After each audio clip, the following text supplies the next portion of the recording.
Let's queer up breaking news. Special student takeover of Queer News Tonight to protest Don't Say Gay. This week, Florida's hateful Don't Say Gay will become the law of the land. It's a first of its kind law in America that starts the process of erasing young people, students, and even our identity as LGBTQ+.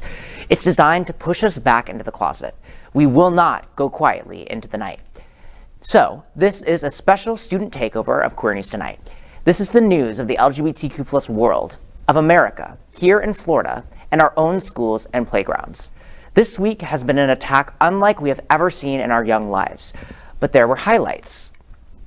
We shout out Flagler Palm Coast High School student Jack Pitox, who was suspended this week in organizing a student walkout over Don't Say Gay. His suspension was because he passed out over 200 pride flags. You are a hero in the battlefield of Governor Ron DeSantis' culture war on LGBTQ+ children. History will not treat him kindly. We shout out Winter Park High School walkout organizers Will Larkins and Maddie Zornick. Both received worldwide attention as more than 500 students walked out of class this week, chanting, "Please say gay." You are heroes in the battlefield against bill sponsor Representative Joe Harding's culture war on LGBTQ+ children. History will not treat him kindly. We shout out to Safe Schools South Florida and Executive Director Scott Galvin, who organized rallies, flew an airplane banner over South Florida schools and Miami Beach in support, organized student protests at the gates of Walt Disney World, and more. You are all heroes in the battlefield against bill sponsor Senator Dennis Baxley's culture war on LGBTQ+ children. History will not treat him kindly. We shout out Equality Florida, Nadine Smith, Joe Saunders, and the countless other activists that loudly and clearly said this is wrong. Organize students to go to the Capitol and lobby for our rights in the best of our democracy. As students, we often wonder if adult world cares about LGBTQ youth, young people. This last month, your voice and support was heard loud and clear, and you are heroes in the battlefield of the GOP, religious, and other powerful elites that made it clear that they think they can win this cultural war against LGBTQ youth. History would not treat them kindly. I'm CJ Walden, a student at Boca Raton Community High School. Thank you, and please say gay.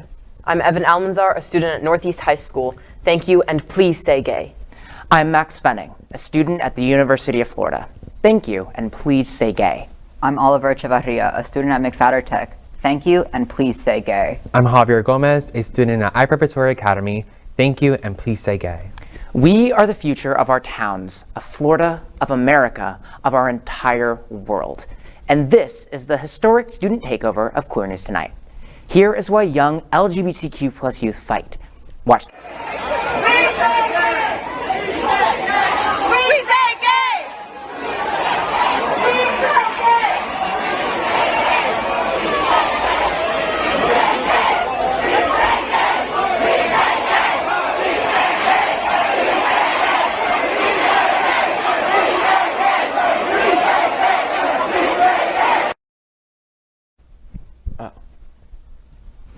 All right, happy to be here. How's everyone feeling?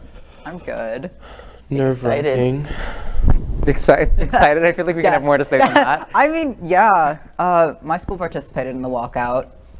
We're a very small school. I have 600 students that go to my school, and about 75 people walked out of that. That's a pretty big portion of my school. Right. So I was excited to participate in that, and I saw the other videos of other schools, and they were massive, considering that it was a PSD day down here in South Florida. So a lot of people got out early and couldn't even participate. So I was happy to see all the people up north participating in it.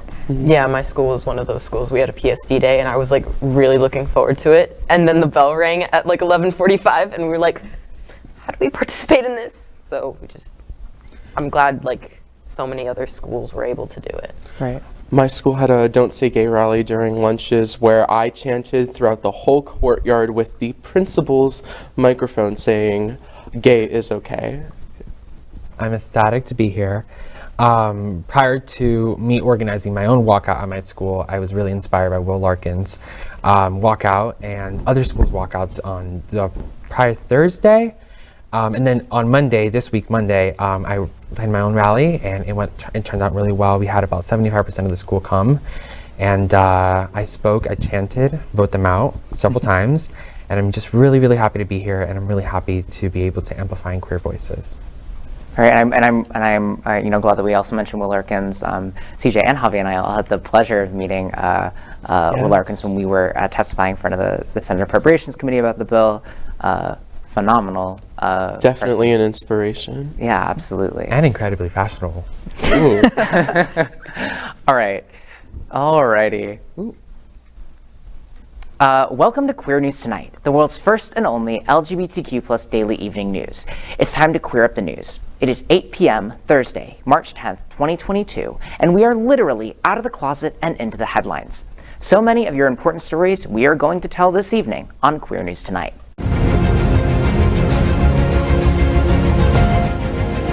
This is the world's first live daily LGBTQ evening news show, literally out of the closet and into the headlines on Queer News Tonight with Al Ferguson. Thank you for joining Queer News Tonight. This is the world's first and only unedited live LGBTQ plus evening news show. Whatever happens, you will see it. Queer News Tonight is supported by viewers like you. We are a part of the partnership between Happening Out Television Network and Hotspots magazine. Hotspots is celebrating 36 years of the LGBTQ plus experience. We bring you the best of LGBTQ plus news, entertainment, and support of our community. I'm your anchor at Queer News Tonight, Max Fenning. Let's welcome Evan Almanzar. Evan is a high school freshman that has been publicly speaking out for years. Evan is an advocate for mental health and queer student rights, a lover of writing and nature who often enjoys both at the same time. On Queer News Tonight, I want to make people hear us as a student body as well as members of the LGBTQ plus community and let them know how they can help. Evan was also a member of the Don't Say Gay rally this last February. Welcome, Evan. Hey, thank you. I'm so happy to be here again. Now, let's welcome anchor Christian C.J. Walden. He is the Vice President of Prism FL Inc.'s Board of Directors, President of Boca High's Gender and Sexuality Alliance, and an avid student journalist. Their motto is, "I cannot sit idly by while people of color and the LGBTQ plus community face exacerbated discrimination." Good evening, CJ. Thank you. Again, very happy to be here. Let's welcome Oliver Echevarria, a 16-year-old trans male and junior at McFadder Technical School. Welcome, Oliver. Hi, thank you. Let's welcome Javier Gomez, a high school senior here in Florida, heavily involved in advocacy and political activism since the age of 13 years old, often being outspoken about injustices in our democracy, including LGBTQ plus discrimination. Alongside social activism, he is also an aspiring fashion designer and uses queer and political expression as inspiration. His pieces are often inspired by gender fluidity, whimsicality, and social work. Welcome, Javier. Thank you for having me. We are the reporters for Queer News Tonight, and this evening, we begin with the queer headlines. The LGBTQ plus community in South Florida and across America is diverse. Our community across the world is vast, and here are the bullet points of the queer news for today, Thursday, March 10th. Today is National Women's and Girls HIV Awareness Day. First, let's queer up business. Disney opposes Don't Say Gay and CEO to meet with DeSantis. After weeks of taking a non-stance on Florida's Don't Say Gay bill, Disney CEO Bob Chapek has finally addressed growing pressure for the happiest place on earth to speak out against the bill. On a call with shareholders on Wednesday, Chapek said he would be meeting with Governor DeSantis to discuss concerns about the bill, and that Disney would also be donating $5 million to charities such as the HRC, who are fighting to protect LGBTQ plus youth. DeSantis' office said the meeting has not been scheduled and released a statement saying, quote, "The governor's position has not changed. Disney is known as a family-friendly company that creates wholesome entertainment for kids. The same Florida parents who take their families to Disney also support parental rights and education because they do not want their young children exposed to inappropriate content about sex and gender theory in school," end quote. So, how do we feel about this sort of, let's call it what it is, rainbow capitalism? Yeah. Of course. There's a lot to break Disney down. has long benefited from our community during Pride Month, saying that they are in support of us, and it's finally time that they actually are in support of us, not just making profit. Yeah, definitely. I think it's like also really important to remember how many like times that Disney has sort of like pushed down, like they're like, oh yes, this is a gay character, but then like, you know, shoved it off to the side. And it's just like, if you're going to have a gay character, if you're going to have a movie with gay characters within it, it's important to actually recognize it and back it up when you're like filming something Instead of just saying something, you have to actually do it. Disney recently has finally actually tried to do stuff with the LGBTQ plus community, like organizing actual Pride Days at Disney, where people are like urged to wear red, and basically we can identify each other at Disney. It started more of like a gay people are going to do this, but then Disney actually finally instituted it. So I feel like they've been trying to finally like bridge the gap between their massive organization and the people that actually enjoy it. And I think also it's a big step to other corporations for following Disney's kind of footsteps. Disney's an incredibly big corporation, so it's essential that these people create precedents for future corporations that, you know, we also see profit off our community in order to really push for more diversity, but as well as more inclusivity. You know, I think that, you know, and to the point of, you know, those gay days, I think what we really see what's unfortunate about that is a lot of that is just to kind of sell rainbow merch. A lot of it is to sell Mickey Mouse pins that have rainbows on them. It's to sell Mickey Mouse, you know, ears for $30 on Amazon, and funnel more money out of our community, because the LGBT community has a hefty buying power. And you know, this was the bare minimum. They should have been doing it in the first place. We shouldn't have had, you know, because we had the original comment from Chapek, who said that, you know, they think that it would be more effective to combat this with the inspiring content that they produce. But then you have people that actually made that inspiring content, like the Owl House, which is one of the, you know, one of the most prominent examples of a you know, a same-sex relationship being a major plot line on a children's cartoon. You know, come out and actually, you know, say, hey, I don't agree with what Disney's doing. I don't agree with the fact that they've been donating to every sponsor and co-sponsor of this bill, including Dennis Baxley, for the past 5 years, even after he's said some really nasty stuff about our community. Disney's playing both sides of the hand, even though that they are clearly supporting homophobic agendas. Devil's advocate to bring in money. Yeah, absolutely. CJ? All right, let's queer up the world. Turkey is waging war against the LGBTQ plus population, with violence increasing. As recently as 2014, Turkey's Supreme Court was still actively protecting the LGBTQ+. In July of that year, it declared that calling LGBTQ+ people perverts qualified as hate speech. Things haven't been great in Turkey for a while. However, and after anti-government protests in 2013, Turkey's President Erdogan began cracking down on media, as well as any kind of protest or gathering. In 2015, Istanbul Pride was shut down by police. In 2016, it was banned, and people who chose to participate despite the ban were arrested.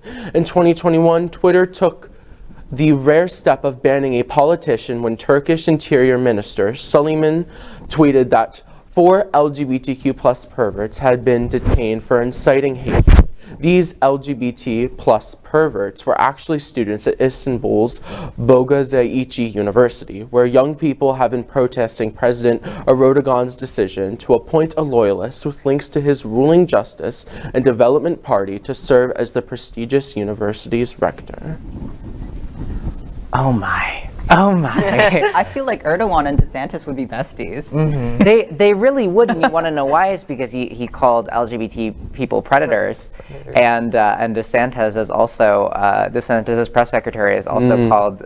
Don't forget the press secretary. Has also Penshaw has also called people in opposition to the Don't Say Gay bill groomers. So they would get along great, I think. Yeah, I feel like they would really just hit it off with the fact that they bring up so much false advertising, basically, Propaganda. about just propaganda about gay people that makes no sense whatsoever, because everyone does that. It's not just gay people. I mean, like, if a man really wanted to go into the women's restroom, they would go into the women's restroom. I don't think they would go out of the way to buy a wig and a dress and go into the women's restroom. They would just waltz right in there.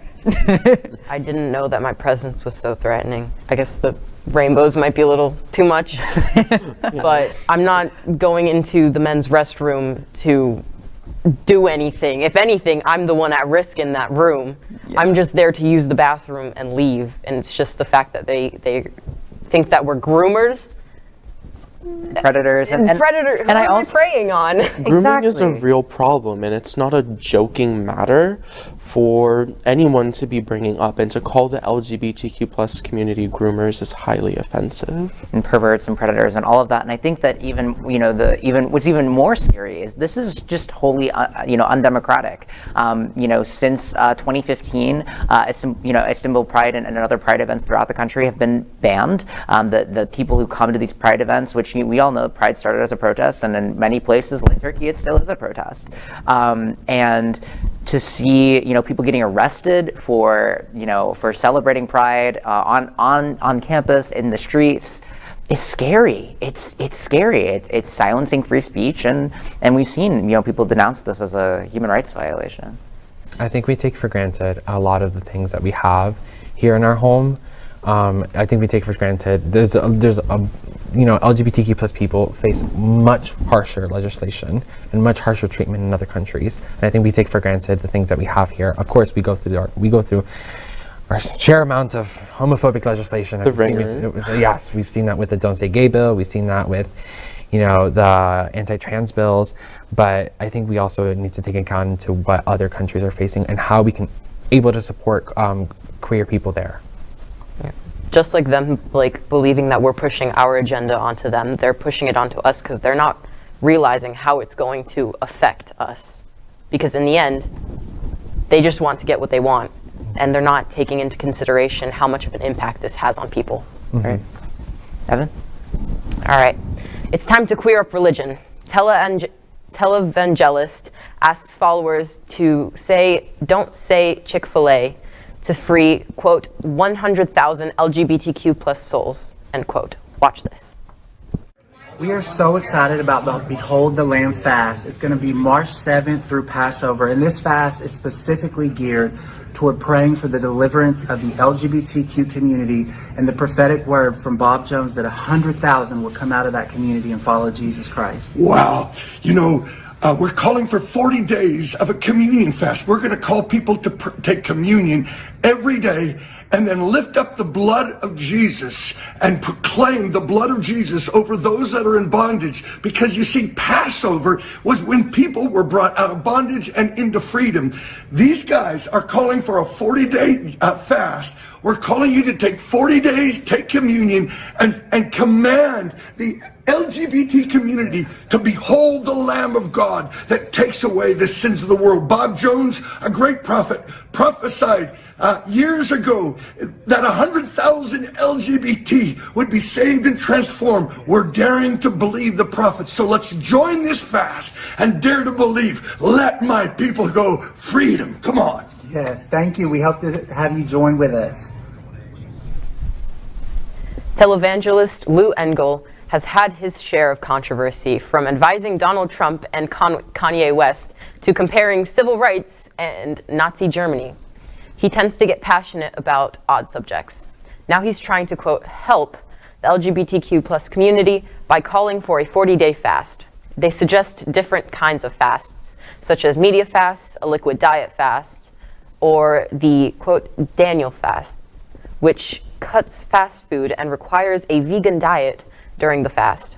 The goal is to convince 100,000 LGBTQ plus people to rescind their ways and join the church. The fast was partially the idea of Jeffrey McCall, the ex-gay counselor who appeared in the video we saw, feels that people can stop being gay by giving it up, although he has previously admitted that he still has sex with men. Girl. Where does that make sense? Okay. Were they wearing socks? Yeah, no. As long as you pray afterwards and you let Jesus into your heart, it's not gay anymore. Is he doing it with us, or are we doing this on our own? Is he going to join us on this 40-day fast that he's so adamantly trying to get us honestly, if the fast means that you're not eating Chick-fil-A, right? I mean, I've been fasting from Chick-fil-A for years. You know what I mean? I think we'll get into right? that one later. I can personally make him some very good vegan meals. This is them voting with their dollar against their interests. So I'm not mad. It's just very confusing how you can think this way.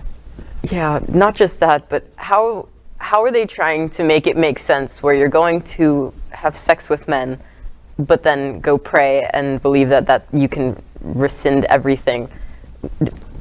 I don't understand how that's your message. You're trying to convey that message to other people to get you to join. As long as like, you to join accept you. Jesus Christ as your savior. Is he married? Is he having premarital sex? Is this what's happening? Is he wearing mixed fabrics? God. No, but I think it's so ridiculous, and honestly, it's funny that like they're talking about fasting, they're talking about like giving things up and for joke. religion, but at the end of the day, like is Chick-fil-A chicken that good? No. Like that's the thing that you're giving up. Like that can't be that hard either way. Cutting out social media. What is that gonna do? I feel like I could get 100,000 LGBTQ plus people better if I posted a cat on TikTok. Oh my. I think so, Oliver. You're up. Let's clear up sports. The trans swimmer dividing America tells her story in I Am Leah. Penn State swimmer Leah Thomas has become one of the most controversial athletes in the country.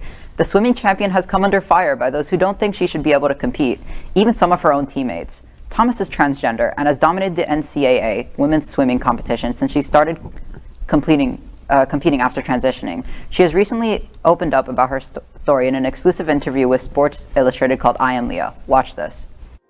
Leah Thomas is the most controversial athlete in America today. The University of Pennsylvania swimmer has set pool, school, and Ivy League records this season, en route to becoming the nation's most dominant female collegiate swimmer. She also is a trans woman who has faced bigotry and criticism from those who don't think she should be allowed to swim with or against female competition. The issue reached its peak this swim season as Thomas put herself on track to dominate the NCAA championships this month in Atlanta, Georgia. In addition to being a favorite in the 200-yard and 500-yard freestyle events, she also could break long-standing NCAA records held by Olympic stars Katie Ledecky and Missy Franklin. It's hardly been an easy road for Thomas, who began hormone replacement therapy in May 2019 after years of gender dysphoria. The shy, quiet swimmer from Austin, Texas began feeling relief almost immediately after beginning her treatments. She took the 2020-2021 academic year off to ensure she would be able to swim as a member of the Penn women's team and as her authentic self. This swim season, Thomas has faced criticisms, even from within her own team.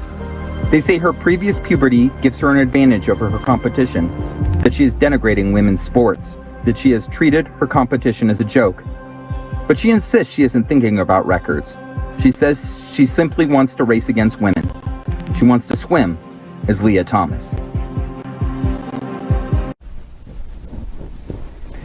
So, I'm curious. We've seen these sorts of trans sports bans, and that being sort of a hot button issue. Florida, put in place a trans sports ban last year. 2 other states have already done it this year. We're only in March. What do you guys think about this? I quite literally talked with my mother about this specific article, like on the way here. She was like, well, biological men have like an advantage. And I was like, so do women with PCOS. Like, I'm sorry. Yeah. they have the same testosterone levels. Not just that, but they're not taking into account how trans women, when they start HRT and hormone blockers, their muscle mass depletes. They have muscular dystrophy because the levels of testosterone are lowered. So how is that an advantage when, in the end, she might actually end up with less muscle mass than some of the biological females? I'm really confused by how sexist people think, because a woman can grow a whole baby inside of her and push it out of a very small hole. Women are much stronger than we think, and we need to start thinking that and seeing that in the real world.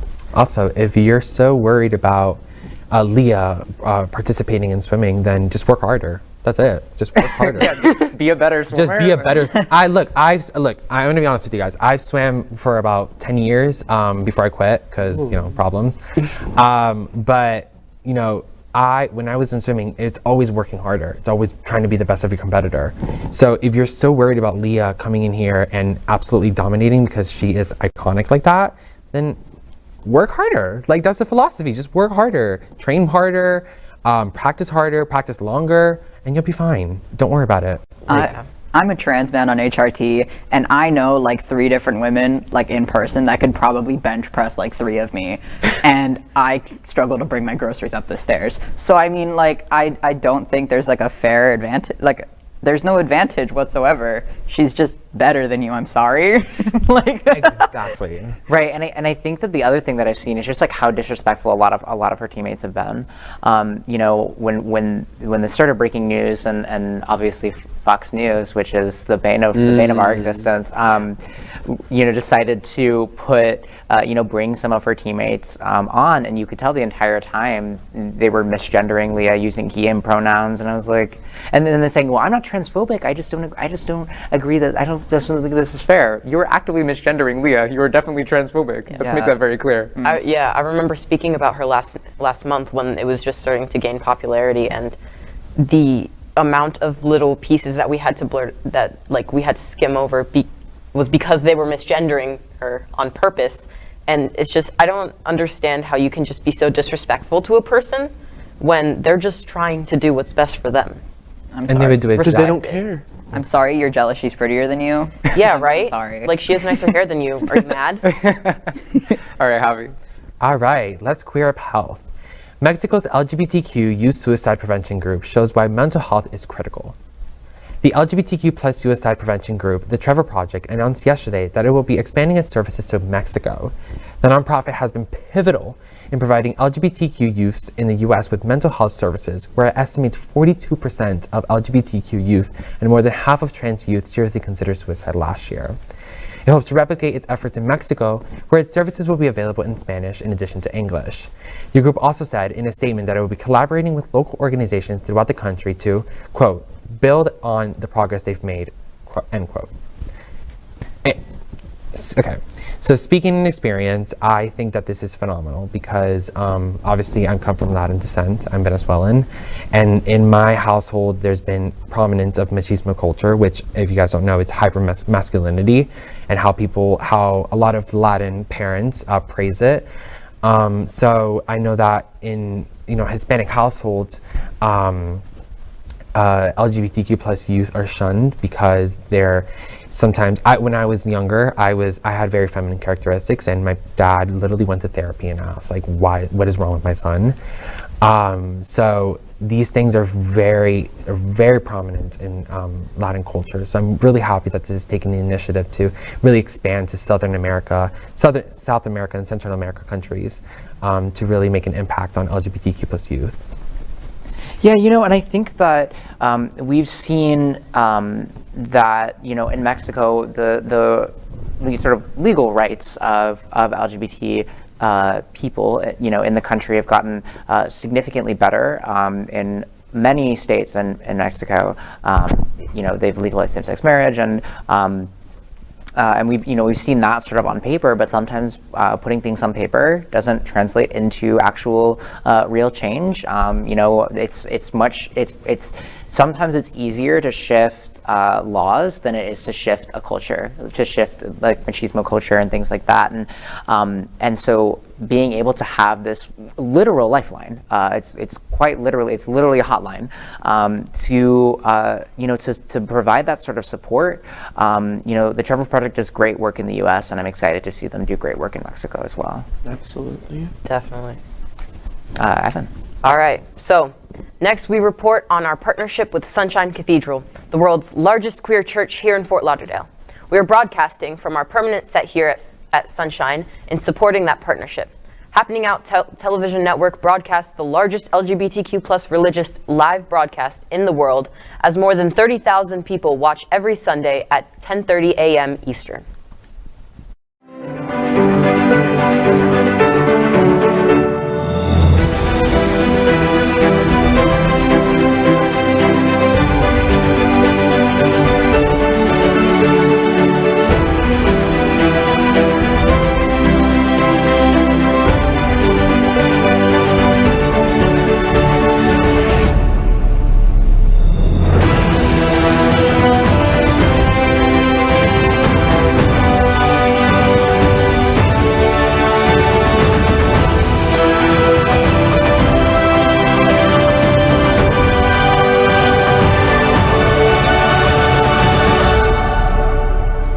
Scott Galvin, Executive Director of Safe Schools South Florida, and Sunshine Cathedral is my queer church.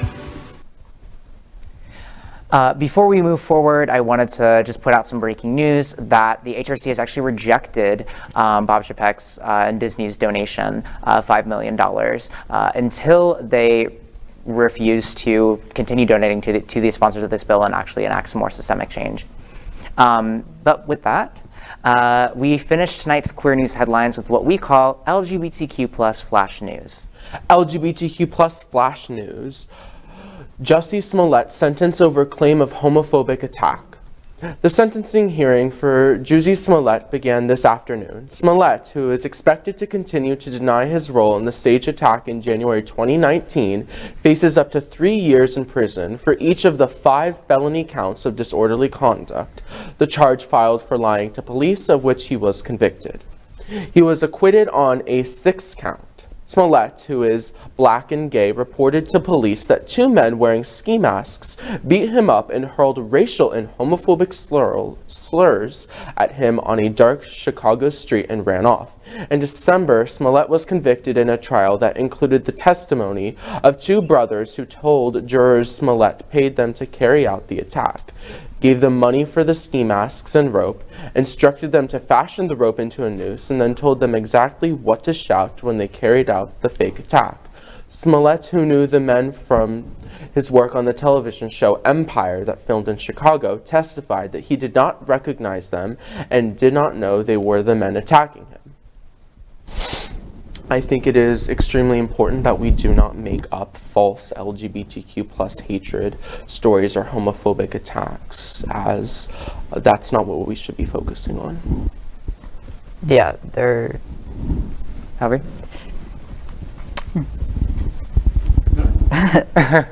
just stunned. I mean, like we said before, it is a real problem that shouldn't be joked about, and yeah, I agree with you, CJ. You know, I think again, when you see these sort of like illegitimate and false accusations, it can sometimes delegitimize those actual allegations, and lead to victim blaming where it shouldn't happen. And I think that that's the real danger here.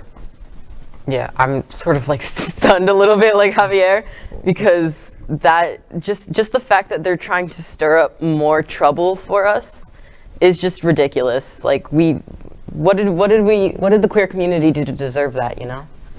It's not something to take lightly. And it's all for attention, all for fame. Yep. Evan? Now, LGBTQ+ flash news. Just tell queer stories instead of putting queer characters in everything. Whatever happened to good stories about queer people on TV? Like Noah's Ark, which broke ground as the first all-POC, all-queer cast on a show. While there has been a large number of LGBTQ+ shows in recent years, such as Pose, L Word, Generation Q, and others, many other of the storylines in the shows just squeezed them in just to have a queer character. And just like that, decided Miranda was going to be queer. Apparently because she was drunk? The morning show shows Reese Witherspoon going lesbian in a moment that would make sense as being called the casting couch if her character didn't already have the job, but made even less sense as an actual romance. Even Rue in Euphoria seemed like her romance was rushed. We love seeing queer storylines in shows, but let's hope we start seeing more actual storylines instead of characters being pushed into queer situations that just don't seem natural. I think this is really important because us as queer youth should have some solid representation in our TV shows, because this is what we're watching growing up. So things like the L Word, Generation Q, and like even Euphoria, they have trans characters, they have queer characters, but it's important to make it fit correctly instead of just forcing it in just to say that they have a queer character. Yeah. CJ? I think it's extremely important to have unique representation and not cliche representation, not making a gay character just loud and do makeup because that's what's viewed on them. It's important to make unique characters that represent the community because each of us are unique. I agree. It should be organic. I think that with TV shows and movies, all of it. It should be really it should be a real representation of our community. I mean, we're just regular people, you know what I mean? But we all have unique stories, and that's something that needs to be amplified. And I think that shows and channels and producers should be wary of that coming in the future. I agree with all of you guys. I'm sick and tired of seeing like queer characters getting put into TV shows and then the next season they like kill them off or they just get rid of them and it's like their story never even mattered. Like all of the other characters suddenly just forgot this person existed for some reason. Right. And like it's tiring because like you finally get an attachment to a character. You're like, oh my God, I relate to you. You're like me. And then just like they're that, gone. they're gone.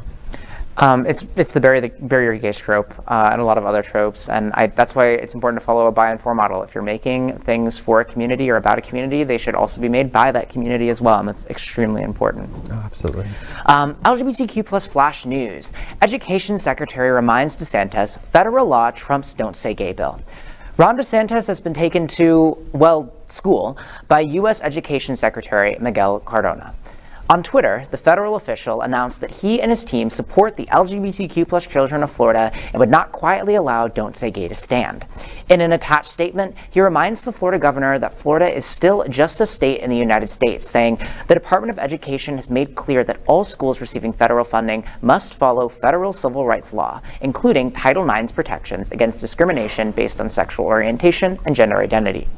We stand with our LGBTQ plus students in Florida and across the country and urge Florida leaders to make sure all their students are protected and supported. I think that it's extremely important, to see someone at that sort of federal level, really defending us and supporting us.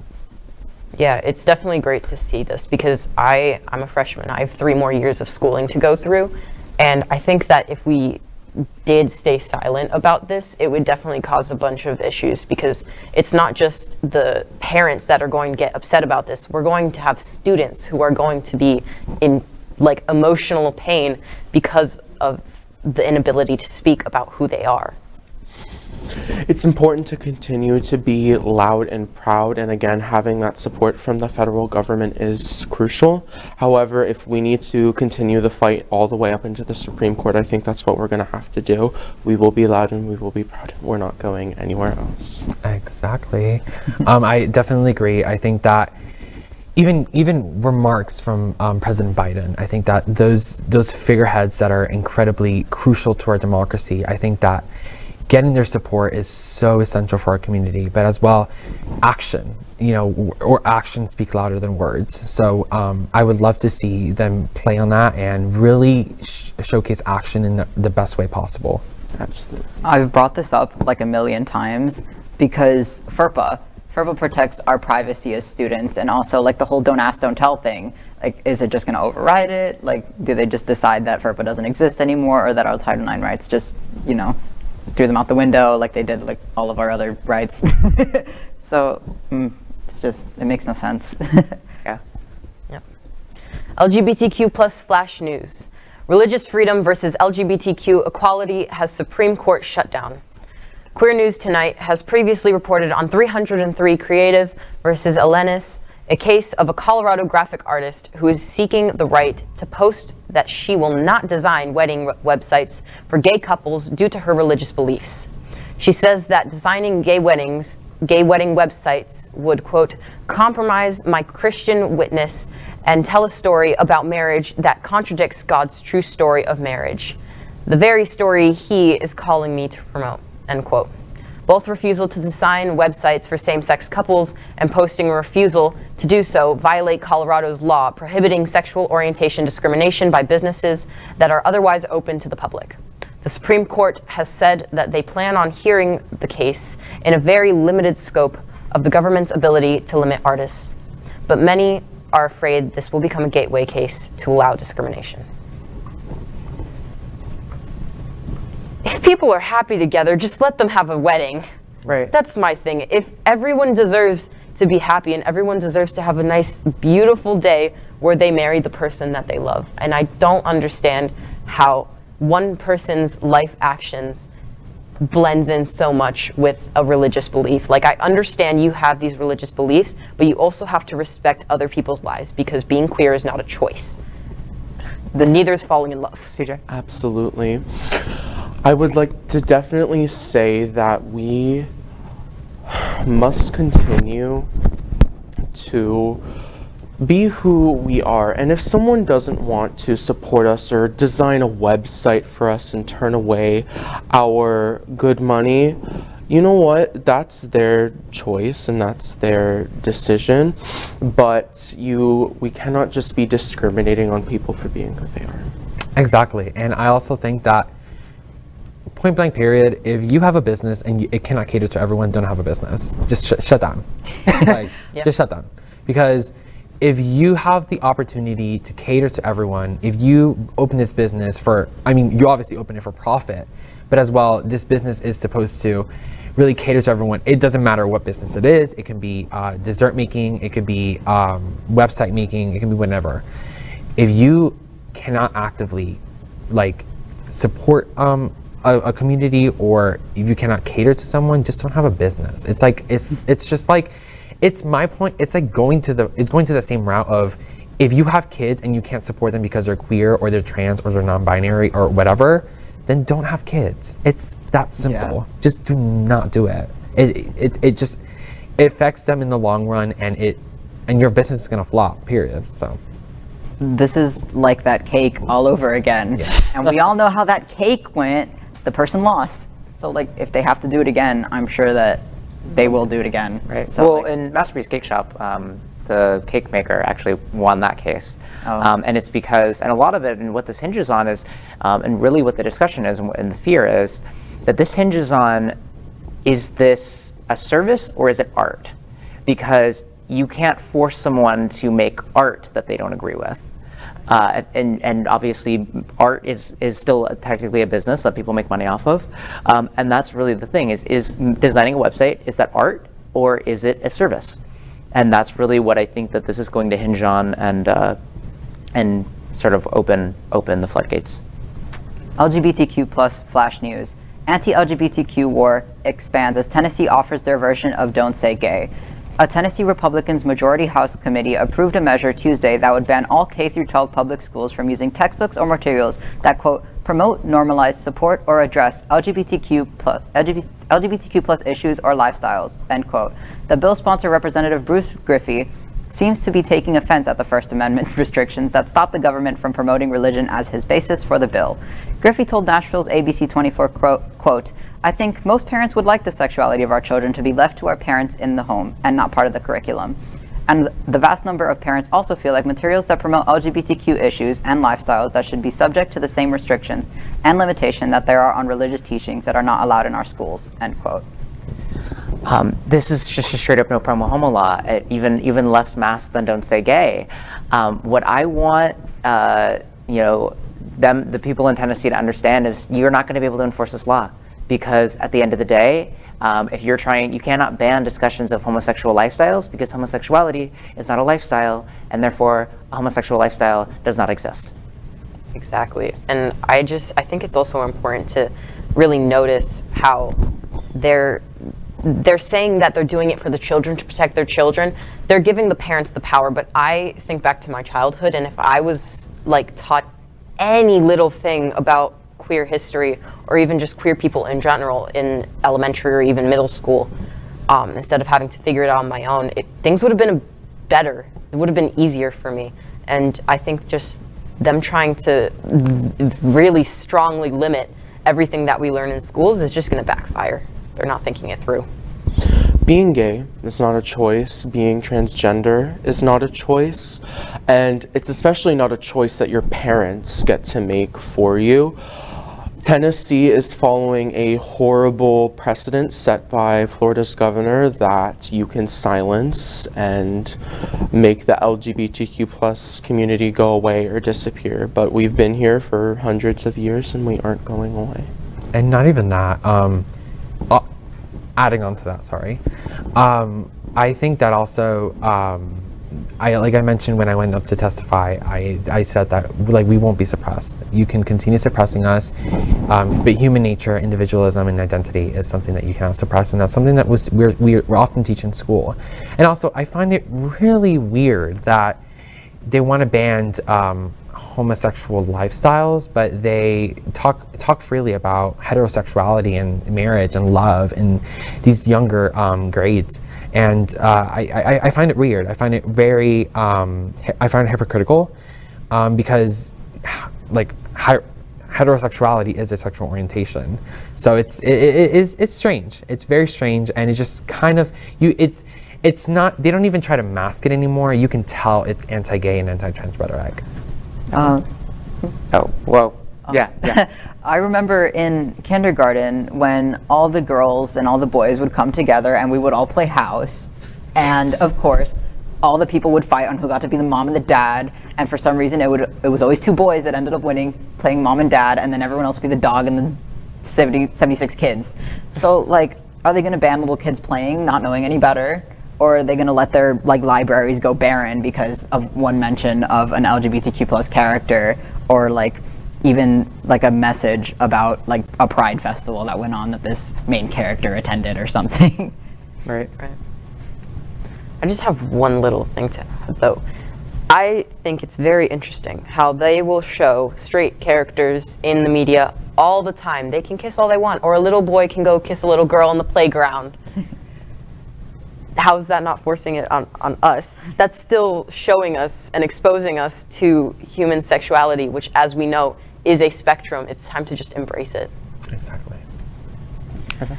That is today's news for the LGBTQ plus community on the world's first and only daily LGBTQ plus evening news show.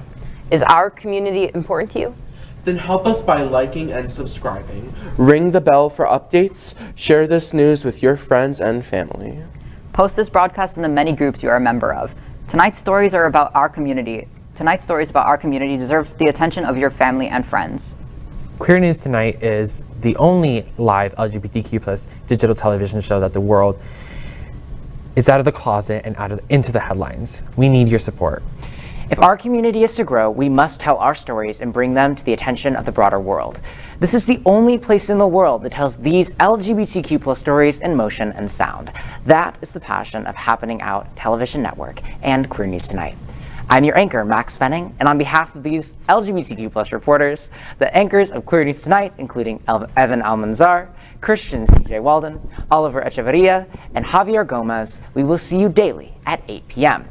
Before our show ends, we do have one final story. Let's clear up trans rights. The Florida LGBTQ Democratic Caucus asks, why LGBTQ but the T is silent? At the recent gathering of the Florida LGBTQ Democratic Caucus, the state's largest gathering of LGBTQ political activists offered a state of the state on trans rights. Queer News Tonight covered this special program called LGBTQ but the T is silent. The program was moderated by Nicole Parker, the Director of Transgender Equality at Equality Florida. Panelists included Carvel Estriplet, Lucas Well, and Abby Aldridge. Watch this. Good. Well, once again, my name is Nicole Parker, pronoun she, her, hers, and I am the Director of Transgender Equality for Equality Florida. And I'm super excited to be sharing space with you today. So the title of this is LGBTQ, but the T is silent. And I know some folks may be like, what does that mean? I often say in that acronym, the T is silent. And what I mean by that is, I feel a lot of the times when it's time to fight or when it's time to stand up, the trans community is the first one there to do whatever we can. But as we know, in 2021, it was the deadliest year on record for trans individuals with 53 plus murders. And oftentimes I feel like, where's my community? And by no means do I mean the whole community, but I feel like a lot of people kind of turn a blind eye to trans issues. So today's panel, we're going to just be talking about what it's like to be trans and some of the experiences that we have. So I want to have our panelists introduce themselves, so I'm going to throw it to Carvel. Hey, good morning, everyone. My name is Carvel Esprit. I go by the pronouns she, hers, and hers. I'm the owner of Carvel Bikes. I'm also the Regional 8 Director for this caucus.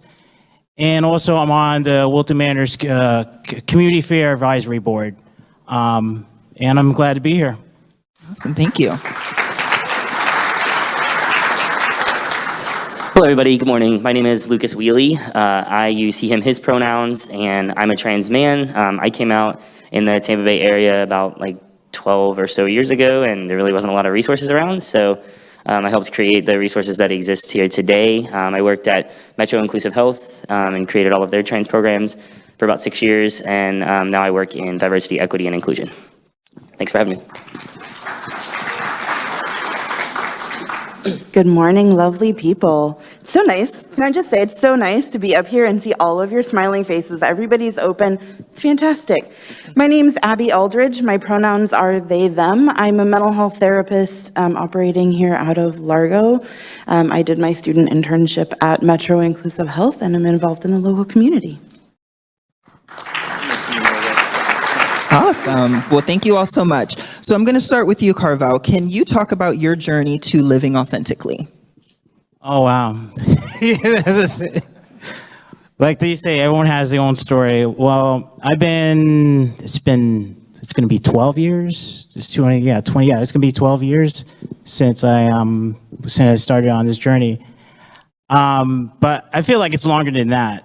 I mean, I always tell people I have like 2 coming out stories. Like when I could say we can go back 20 years. Yes, I'm dating myself. When I first came out, like thinking that I was gay, but the whole time, I mean, I knew I was trans and things like that. But as far as the difficulties, that's the thing I want to focus on. The difficulties of living your authentic self, which is being trans, being non-binary, just being who yourself are, is dealing with stuff like as far as getting work and shelter and just this. It's the things that we all struggle with, but times it by 1,000 times worse. So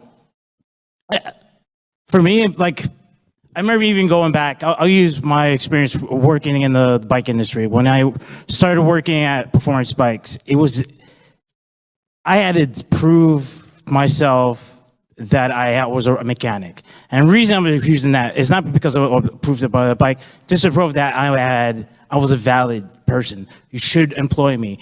And I don't want to sound like I'm rambling on, but I'm just saying employment, shelter, those are things that like I had difficulty acquiring from.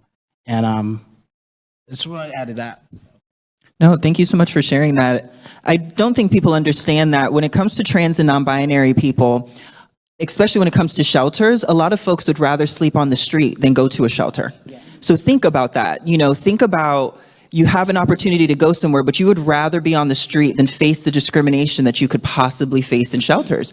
And a lot of the policies and procedures in shelters are not up to date. They are not inclusive of people like me. So, that's one huge gap that we have amongst many, and especially when it comes to getting work as well. Florida's a right to work state, and even though certain counties and certain areas do have protections, there are people who will deny you a job because you're trans. There have been times that in the beginning of my transition where my identity documents weren't changed, and I'll never forget, I went in for the interview and everything went fine, but when it was time to show those, they looked at that, looked at me, looked at that, looked at me, and were like, well, we'll give you a call. And I never got that call. And like I tell people all of the time, there's a lot of stigma around survival sex work and things like that. But if someone can't work, that doesn't mean that their stomachs aren't still hungry. That doesn't mean that they're going to stop living.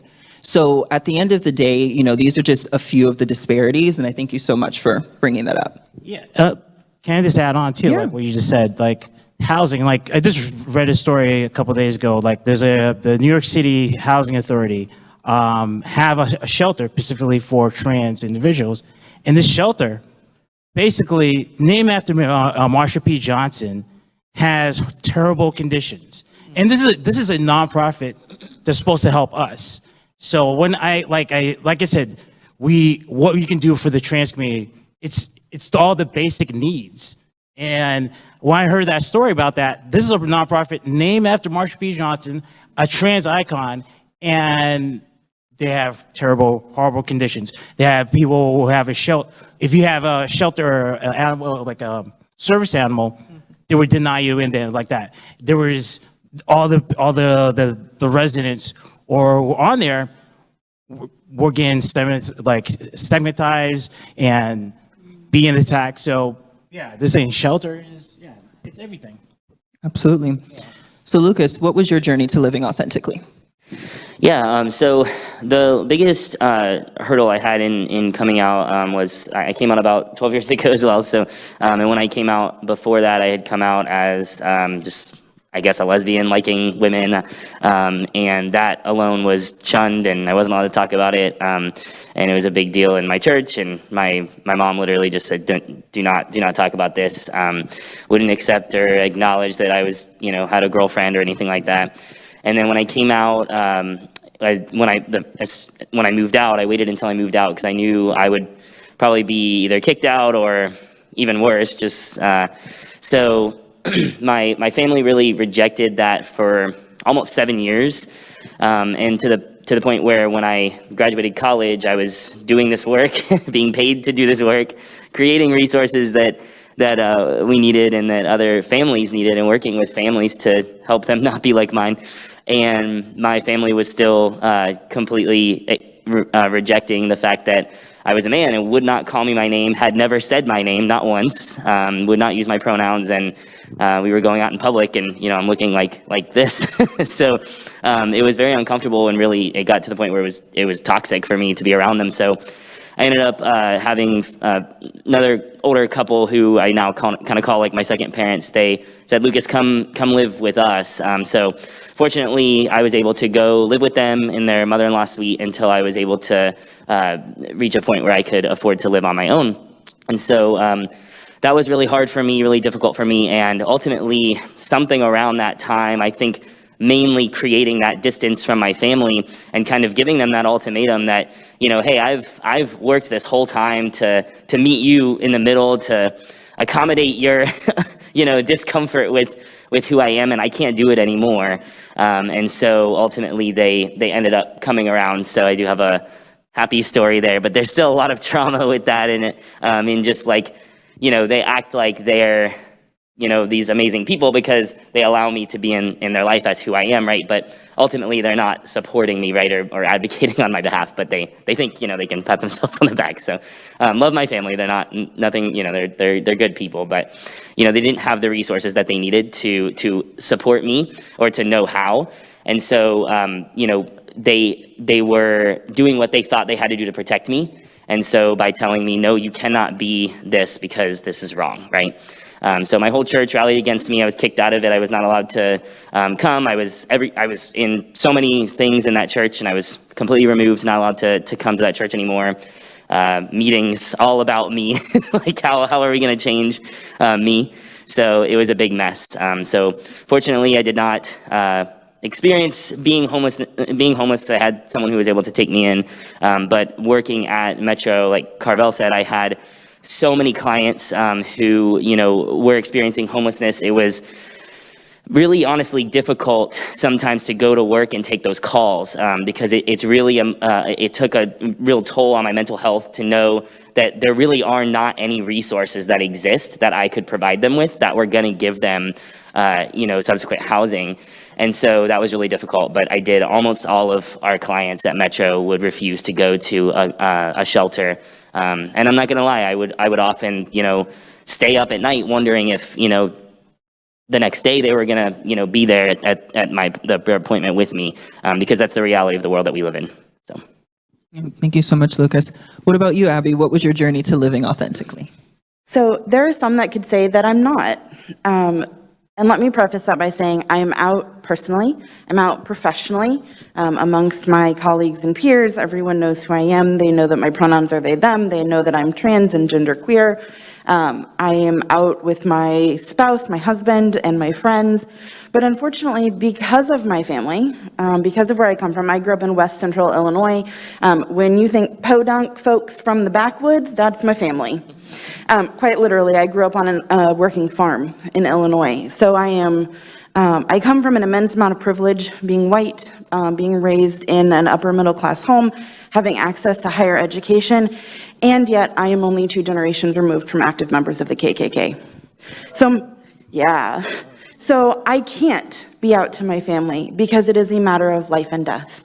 So my family is 1,600 miles away, and they will stay 1,600 miles away. And unfortunately, I can't be myself to them. And what that means for my journey, the most difficult part of living authentically is trauma. Now, there is inherently trauma in being trans. We live in a cisgender normative society, right? So society is designed for people who are cisgender and for those who are binary. So anything beyond that, any of us that exist outside of that black and white, those little boxes, right? There is trauma that exists in walking through the world. And so unfortunately, that's been the most difficult piece of my journey, is that it is traumatic to be myself. But I wouldn't choose to be anything else, because it is a matter of life and death to not be myself and to be able to walk through the world as myself. Like Lucas said, thank you. Thank you, God. Like Lucas said, being someone who works in the field as well, I specialize in serving trans and gender diverse adults. So 85% of my caseload, my therapy clients, are also trans and gender diverse folks, or those exploring their gender. And it's hard, especially in COVID, where we've noticed that folks are having to stay with folks out of survival, either unsupporting families, spouses, friends who aren't really supportive. People are having to resort to survival sex work more because they're unable to access employment, or they're unable to access safe employment. And it's difficult to go into work every day. And I work for myself, so I don't have a boss to go and talk to. I don't have anyone else to go and support the work that I'm doing within my company. So I'm going and I'm listening to folks who are experiencing the same things or similar things to what I am. And that is probably the most difficult part of living authentically. Well, thank you so much for sharing. And I just want to say thank you for being here. Thank you. Even though you can't be out to your family, you're out to us, and we're your chosen family, and we're here for you. So Absolutely. We're happy you're here.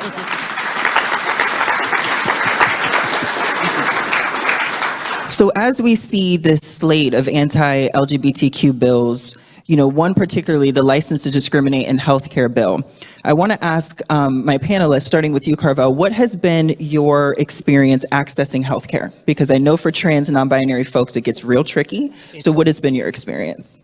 Well, yeah, like when I first started the transition, there was actually a website, I don't know if it's still around, but I had to revert to getting black market pills, but not like it was actually, you can buy this at Four Corners Pharmacy online.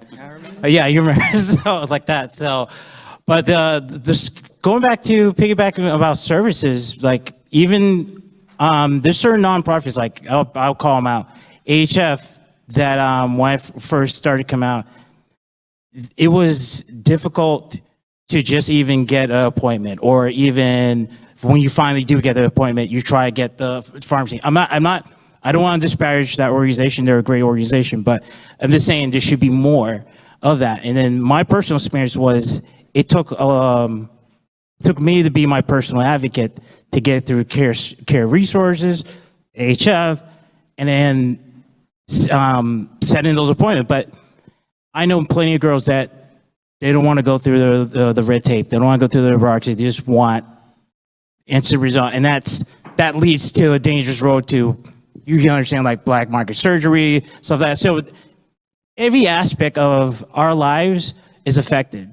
I mean, there's our health, our shelter, every employment, opportunity to just grow. I mean, so that, my personal experience, it was a long journey, but fortunately, there's more and more resources. There's a company called Flux.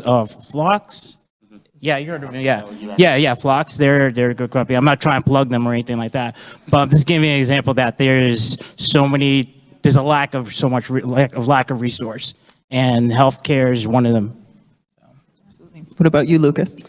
Yeah, definitely. I can tell you that my journey in healthcare has not gotten easier, and might not ever, because of working in it. So, when I first started, I was driving an hour and a half, and people were driving much further than that to see the one doctor in the central area, and when he got sick and wasn't able to treat us anymore, there was meetings, like town halls, about, well, who's going to take all these patients? It's simple. We just need you to monitor their blood work. Like, it's simple. Like, just, can someone please take these patients? And no one would do it. I mean, this was years.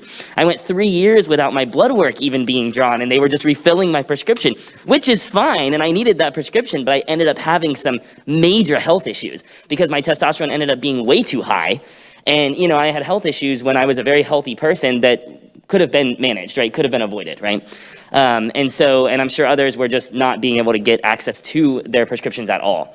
So, doctors finding options for surgeries, if you wish to opt into surgery, if you can afford surgery, if you can access surgery, even if you're at that point, even finding surgeons is difficult. Don't even get me started on the cost. It's unmanageable for almost every single person that I know, and insurance it is improving, but not enough and not quick enough.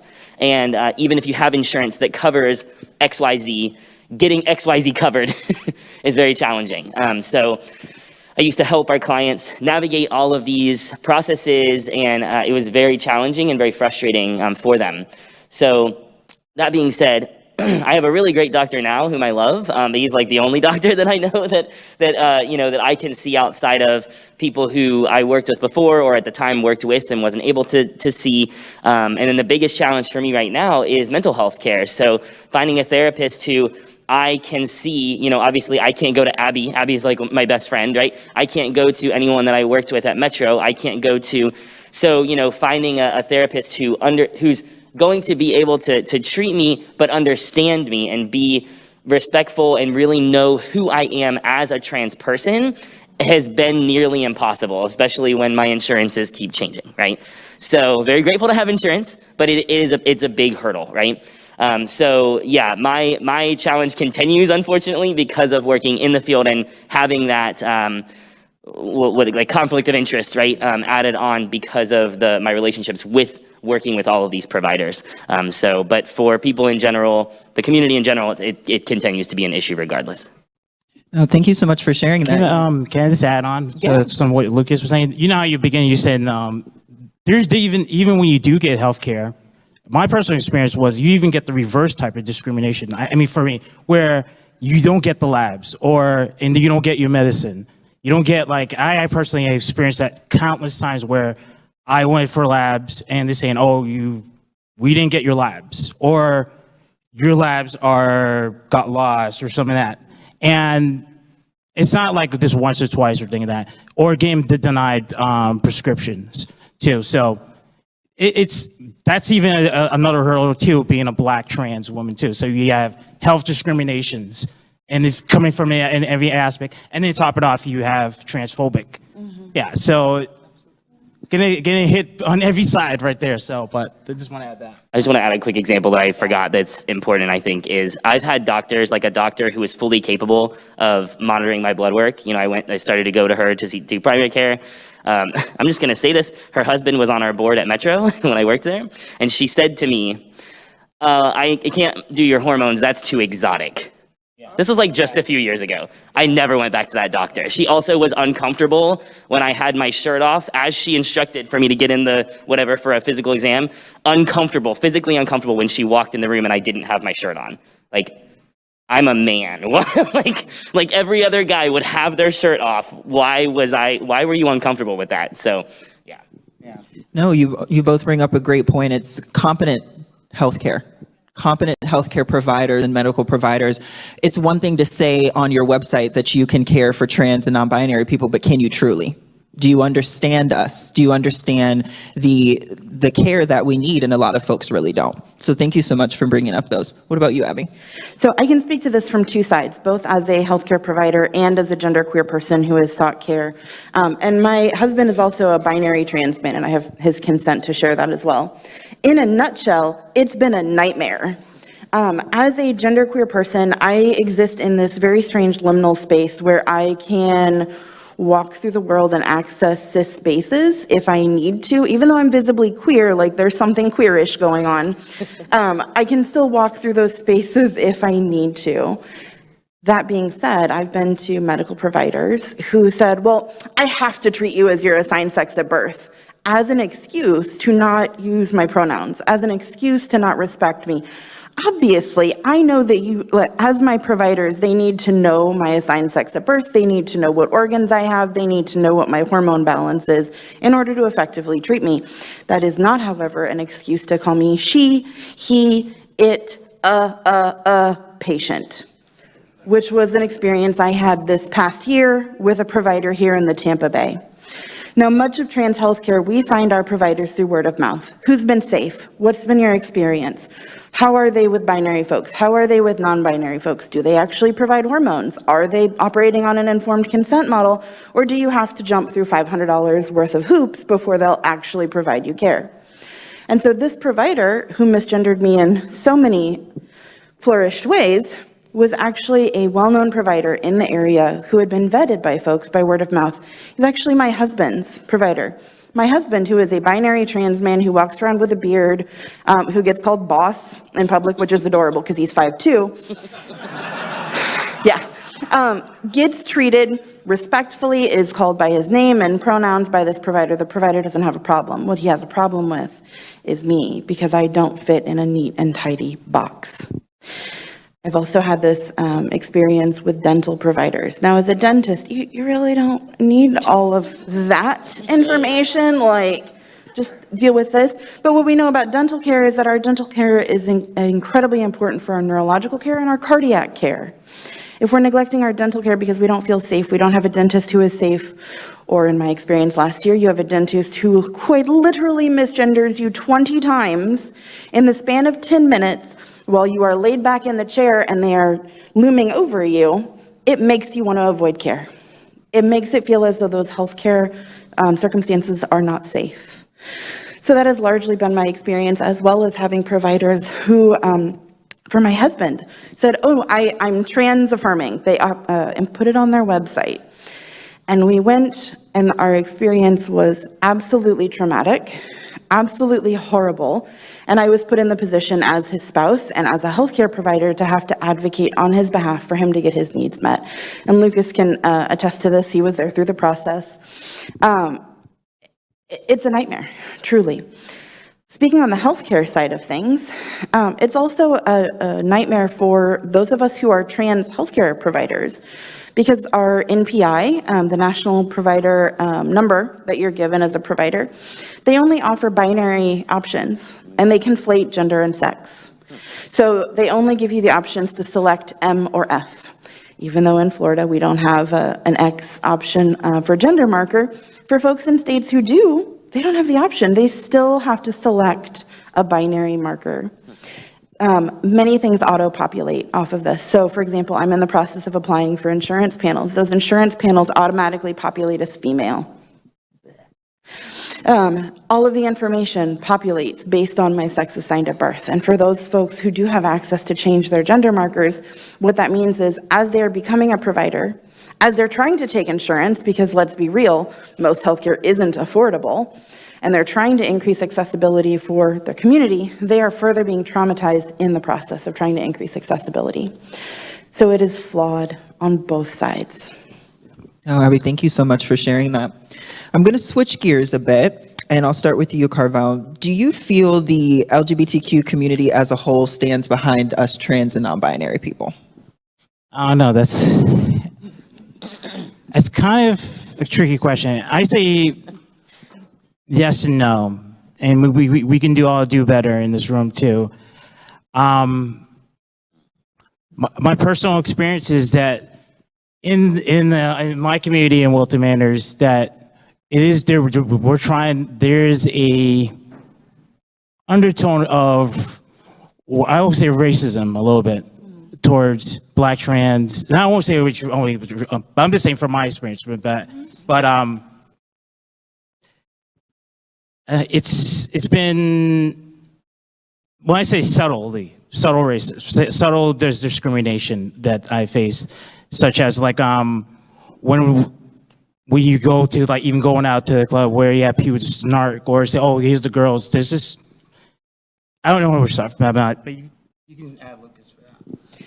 Yeah, definitely. So I would say your answer with yes and no was accurate, and not to shame anyone. We can always, all of us can always do better in a lot of things that we can advocate for in our lives, right? I would say that my experience has been there are members of the community that are not trans, right? But LGB plus. Who want to do well, they show up, they advocate, and it's great, most of which are like my closest friends. But the majority of the time, I don't feel that support from the general community.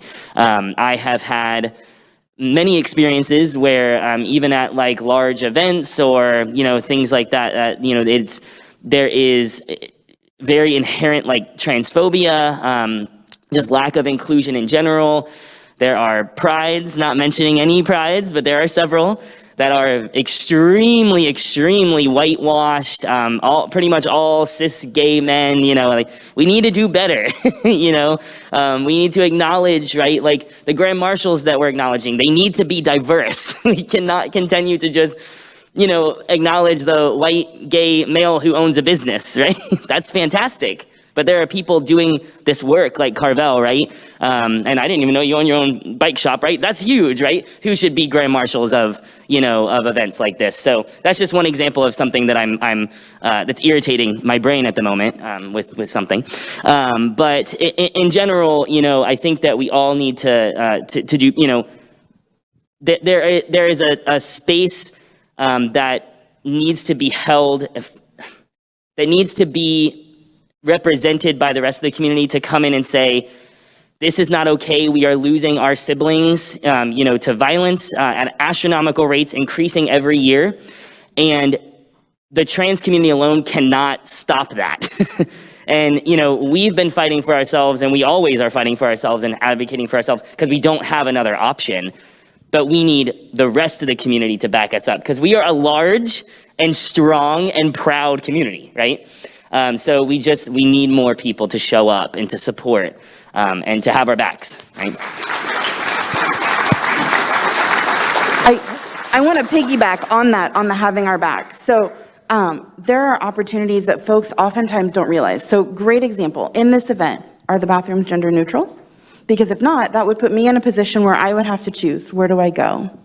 So those are things that oftentimes are not thought of. And when we talk about we need allies and we need people to stand up and we need people to, if anybody's inquired, to sustain the note for us for staggered breathing, what that also means is listening to the community and not just listening to one or two or three voices, but listening to a vast array of voices within the community, because two non-binary people are not going to have the same experience. Two Black trans women are not going to have the same experience.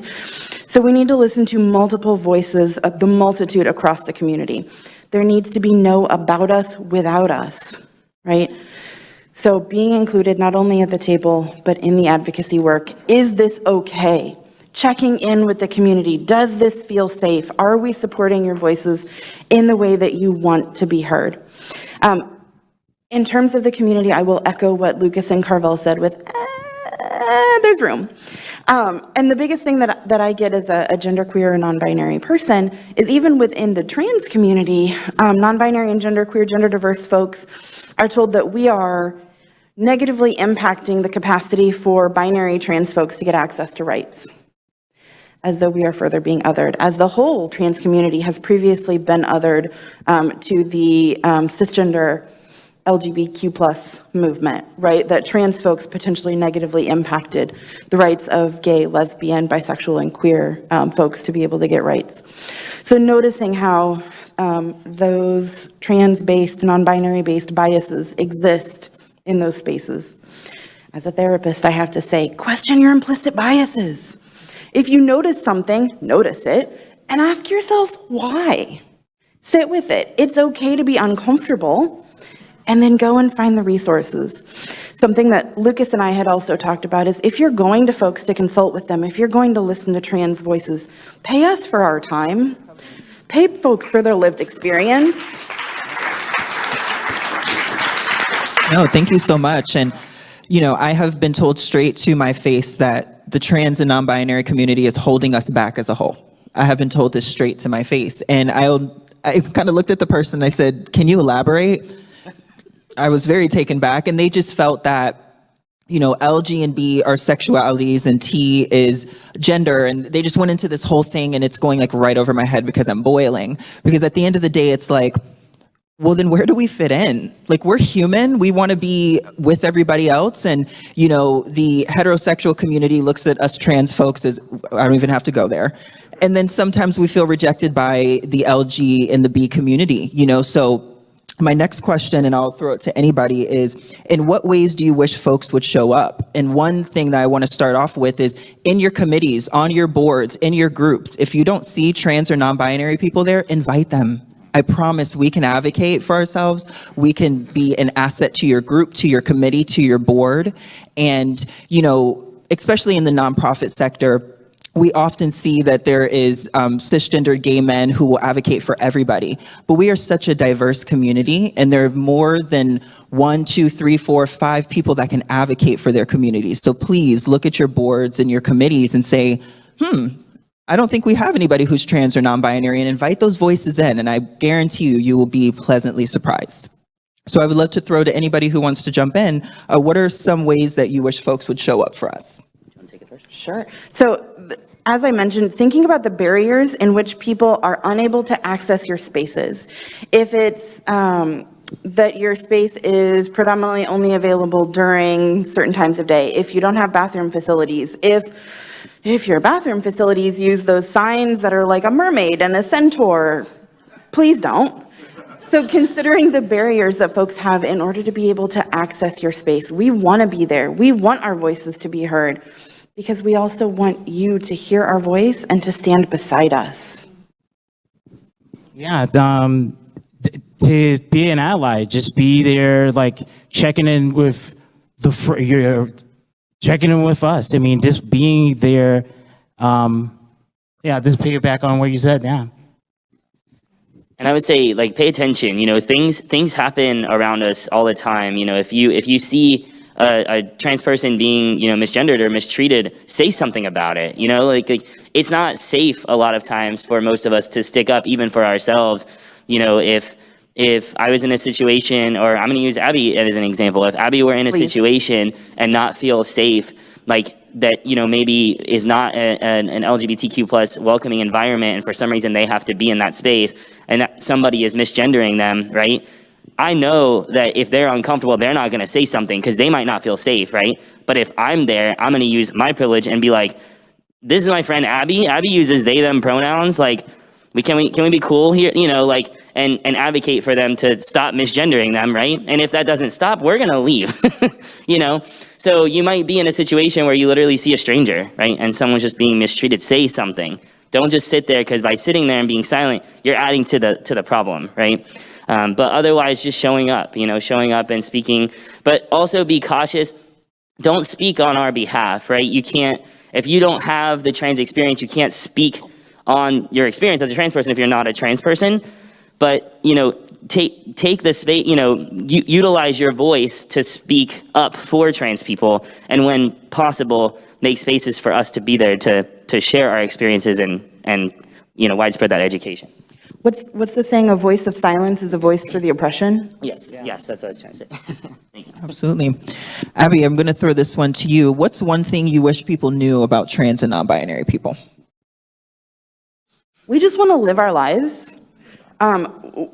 We are not out living our authenticity in an effort to get attention, in an effort to be too much.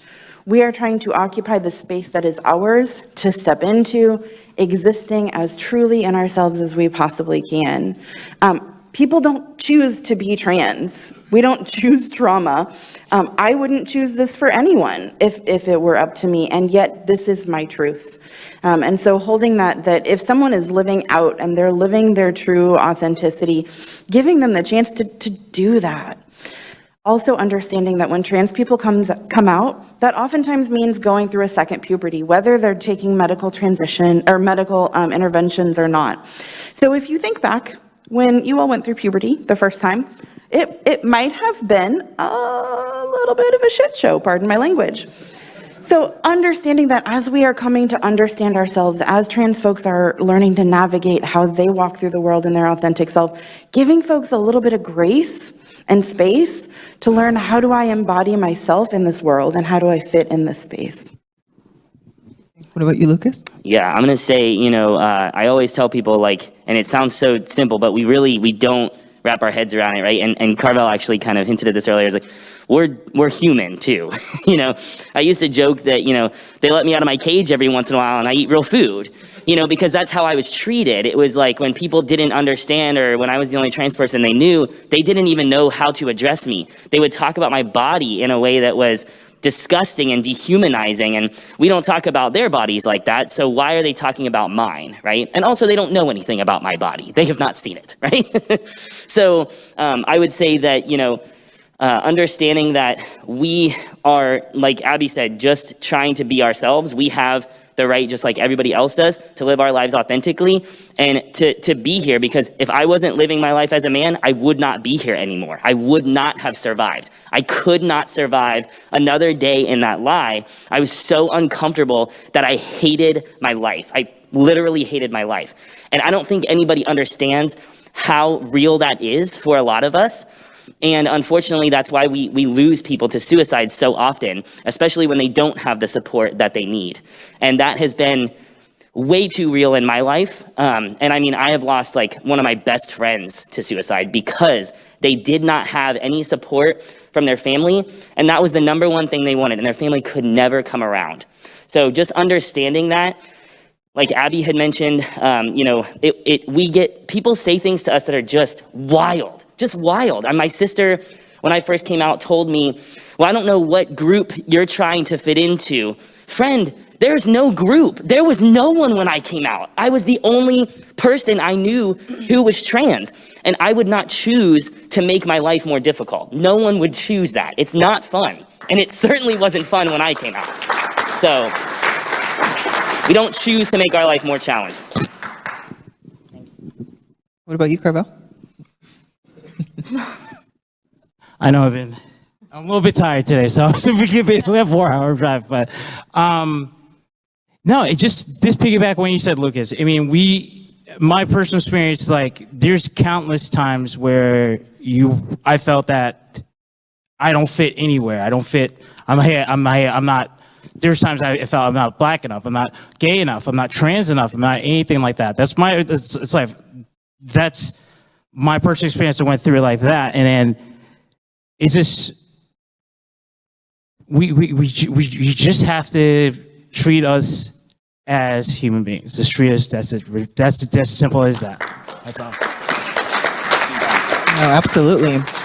And I think, one thing I want people to understand is that there's not one way or a right way to be trans. Yeah. Listen, however you express yourself is valid. However you choose to be is valid. Some people choose to go through a physical transition. Some people choose to go through a medical or a legal transition, or some choose not to, and that's okay. You don't have to fit into a box or look a certain way, or this word that I hate, passing. Don't worry about passing, worry about living authentically, because we have one life to live and that's it. You know what I mean? So that's what we should worry about. So the last question, we talked a little bit about this, but I'm going to throw it to whoever wants to speak on it. Allies often ask, how can allies be better? How can we be better allies? What can we do? One thing I always say is challenge your friends and family. And what I mean by that is we've all been around somebody who has said, oh, those trans people, or oh, this, or oh, that. But I challenge you all to ask them next time, why do you think that way? Have you ever met a trans person? Because a lot of the times when someone sees you looking at something differently, that can make the light bulb go off for them to see something differently. So for me, I would definitely say challenge it, and not necessarily in a confrontational way, but just have an open conversation, open dialogue with someone who maybe doesn't understand the trans or non-binary experience, and that can move us so much forward. So anyone want to join in on that? Talk less, listen more. And listen not to respond, but to hear. I'm gonna say that you don't even know the impact of just something, even just something small that you say to somebody, especially like our peers and our friends. So, say you're at lunch with somebody and they say something transphobic, or they say something that, they don't understand this or that, right? By you responding in a positive way about that community and educating them, or maybe they said something ignorant or offensive and you shut it down, that's gonna stick with them. Like if I always joke like two guys, like buddies are out, right? Like somebody says, oh, that's gay, or that's something. If the other guy says back to him, that's not cool. Like, don't say that. That's disrespectful, right? He's not gonna say that again. He doesn't want his friend to think he's a jerk, right? Unless he's just a horrible person. So, it's just an example, right? Like, that's how we communicate with our friends most of the time, right? And even with a stranger, you don't know, especially with a stranger, you might have an impact on them that's like, oh, wow, this person just told me not to say that. I don't want to be disrespectful or rude. And that sticks with you. It sticks with them, and then maybe they share that with somebody else, right? Those small little seeds we're planting, that's how we make change and educate more people on experiences of people that they just maybe have not ever learned about before, right? Or met anybody. I want to piggyback really quick. And you also don't know who's listening. You don't know what trans kid, non-binary kid who's out with their unaffirming family. You don't know your server's gender identity, and maybe they've been rejected by everyone else. And hearing you speak up, stand up, say something means that they feel like, oh, there might be a place for me in this world, because we have a lifetime suicide attempt rate of 40% in the trans community. Anything that folks can do to mitigate that harm, we're here for. Absolutely. Thank you so much. So now we're going to switch to some questions. I would love to hear yours. All right. Hello, I'm Kyle Turner, and with the Dolphin Democrats. I'm new with them, and I'm very excited to be here. A comment and then a question. Back when I was supporting a presidential candidate, I was introduced to a Black trans woman of color. She is a singer, songwriter, and her name is Shia Diamond. I don't know if you've heard of her, but she has the most beautiful music in the world, and I would like for everyone to acknowledge who she is and listen to her. She was incarcerated for 10 years, and she lived her life as a woman before that incarceration. That's her story, and I'll leave that with you. The other thing I want to better understand is if you have a thought process, children who maybe have yet to reach puberty, the care that they might be able to receive. If you could just elaborate on that and the importance of that. So I'll jump in as a healthcare provider. So there are a couple things. The first thing is that pre-puberty, transition is social. What that means is using the name, using the pronouns that they're asking you to use. Gender exploration, identity exploration is a normal part of childhood development. Social transition also means if they want a haircut, if they want to go shop in a different section of the store, if they want to use toys that might not be necessarily congruent with the sex they were assigned at birth, you're giving them the space to exist. Another option for prepubertal children is puberty blockers. And so oftentimes we hear, oh, the blockers, and they're terrible. They quite frankly act like a plug in a bathtub. Essentially what they do is they flood the hormone receptors, so the hormone receptors are paused. Puberty blockers were actually created for cisgender children who are experiencing precocious puberty. So we're not talking about something that was created specifically for trans and non-binary children to cause harm. What we're talking about is something that was designed for cisgender children that we have adapted to give folks time and opportunity to develop their identity and to determine who they are. The beauty of puberty blockers, much like a plug in a bathtub, is when you pull the plug, it starts all over again. So if that means that individual starts on gender-affirming hormone therapy, then they would start on cross-sex hormone therapy. If that means, nope, we're gonna go ahead and have a natal puberty that's consistent with their bioavailable hormones, what's naturally produced in their body, so be it. But for prepubertal children, that's all we're talking about. They are not getting surgeries. They're not getting hormone therapy. Hormone therapy is not recommended until age of 14, which is actually ideal because then kiddos are starting their puberty the same time as their peers. It's not like we're putting them on a high enough dose that they're gonna look like a lumberjack or they're gonna look like, you know, America's Next Top Model tomorrow.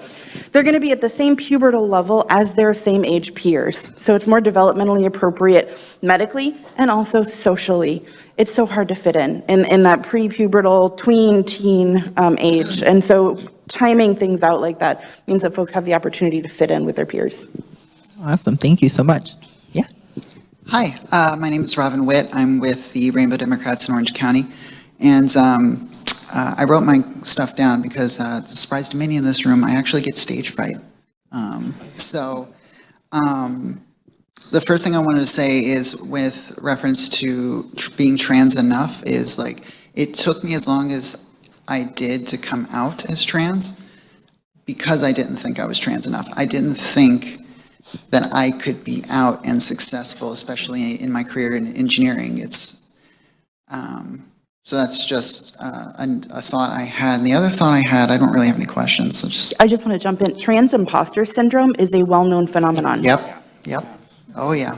And so the other thing I wanted to say is when y'all were talking about whether or not the wider LGBTQ plus community supports us or not. So there's a reason why trans rights are 20 years behind LGBT plus rights. And I always get kind of nervous, a little apprehensive around other LGBT plus people in politics, especially when they've been active since the 70s, the 80s, the 90s. And it hurts knowing that, you know, we were left behind. We are 20 years behind, 30 years behind because we were left behind. And knowing that there are LGBT plus people who, you know, have been working in politics, volunteering in politics since that time, you know, since Stonewall, it hurts knowing that some of the people I work with, the people that come up to me and say, thank you for doing what you do, you're so strong. And it hurts knowing that some of those people are the same people that left us behind. So that's just what I wanted to say. Thank you so much for that. Thank you. Absolutely. Hi. Hi, I'm Peter Imhoff from Sarasota. I had a quick question for Abby and Luke. For those of us who live in redder areas, less friendly areas, we don't have those resources, especially for healthcare. And so for members of our caucuses or us ourselves, are there any resources or any reference guides that we can maybe point individuals to for trans affirming or non-binary affirming healthcare, especially in mental health? Because I found a lot of people are saying they're LGBT friendly or trans affirming, and then you have a conversation with them and they're clearly not. Thank you. There's one guide that I don't know how it's been updated, and I also know that Equality Florida, y'all redid it again, right? Okay, so Equality Florida has a guide. What is it called? The Trans Resource Guide. Trans Resource Guide, sorry. So very simple. I don't know why I couldn't remember that. I was going to make it much more complicated than that. That you can find on their website. So the Trans Resource Guide by Equality Florida. There's also a broader one, and I honestly, I don't think it's been updated in a while. I think they actually maybe were even redoing it, and maybe it didn't exist for a minute. So hopefully there's a new one out now. I'm not sure. It's called Trans in the South, or is that what it's called? And they actually have like all of the like southern states, so even more than Florida. There used to be a pretty extensive list on Florida. Keep in mind you're gonna have to do some of your own research, because if it is old, people change, people are no longer in practice, etc. But those are some pretty robust guides to start with. The Trans in the South one, as well as the Trans Resource Guide at Equality Florida, breaks it down into different types of care. I think they even include like HIV care providers on there, things like that. So they have mental health, they have hormone providers, primary care, that types of things. So check those two out. But I don't know if Abby knows any more, or if you know any more. My 2 cents, contact one of us directly. Because any of the directories for mental health, Psychology Today is the big one, right? There are a number of directories, Rad Remedy, Trans in the South, Equality Florida Trans Guide. Folks can self-submit. Or if one trans person has a great experience, they can submit that information. That doesn't necessarily mean that that person is safe for the whole of the community.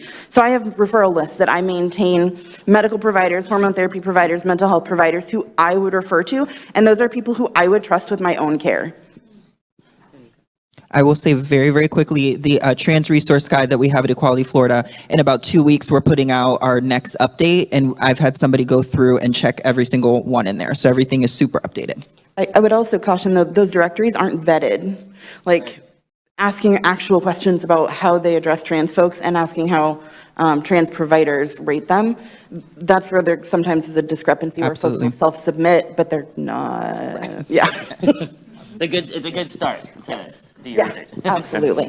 Just a couple of things really quick. I want to thank you all for your bravery and for what you are doing today to empower us.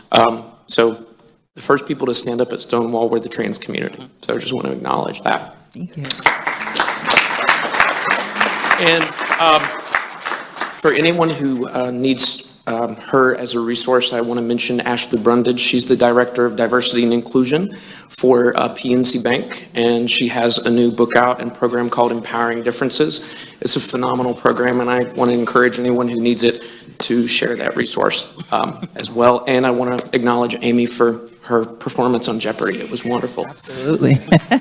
Last thing, this is my question, sorry. I have a friend who is intersex, and I met her at Orlando Pride this past October, and she's experienced quite a bit in her life recently. Can you all, as a panel, speak to what the intersex community faces and how we can help uplift our brethren and sisterhood who identify as intersex? So that would be a panel for intersex people. Absolutely. So we can't speak for them because that would be, but I would encourage you to visit interact.com or interact.org. That's an organization specifically run by intersex folks. Okay, thank you. And also way more way more intense discrimination in healthcare. So. Hi. Hi, friends. Nathan Broomer, he, him pronouns. My question is this. Why or why not? Why are trans folks advocates publicly or not? And I think that's a question that you all understand why I'm asking you that question, right? So you each have very different, beautiful perspectives, and we're probably short on time, so you can wrap that also into your call to action closing comments, perhaps. Thanks. I'll be quick. So why is because, kind of like we alluded to earlier, like we have to. So I started doing this work because there were no resources that existed for me, and I was having to advocate for myself and educate all my friends and all my family. So that's why. Why I continue to do it is because I'm passionate about it and helping pave the way for other people who are coming behind me. Why not is because it's not safe. Tons of people will not get up on this stage. There are very few people who we can contact to ask to get up on a stage because we know they're comfortable, and we don't want to ask anybody who might not be comfortable. And it is because of safety. I hold a lot of privilege, which is why I can be, out in most places. And so there's that as well. But for most people, it could literally be life or death for them in certain contexts.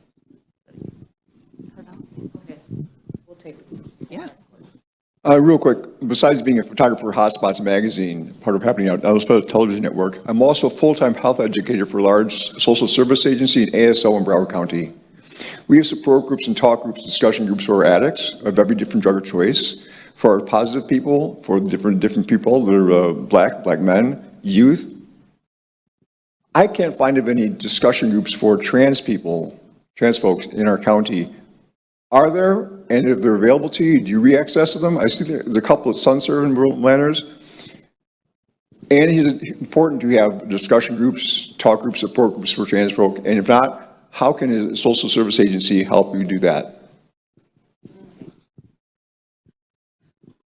I'm not familiar with the area, are you?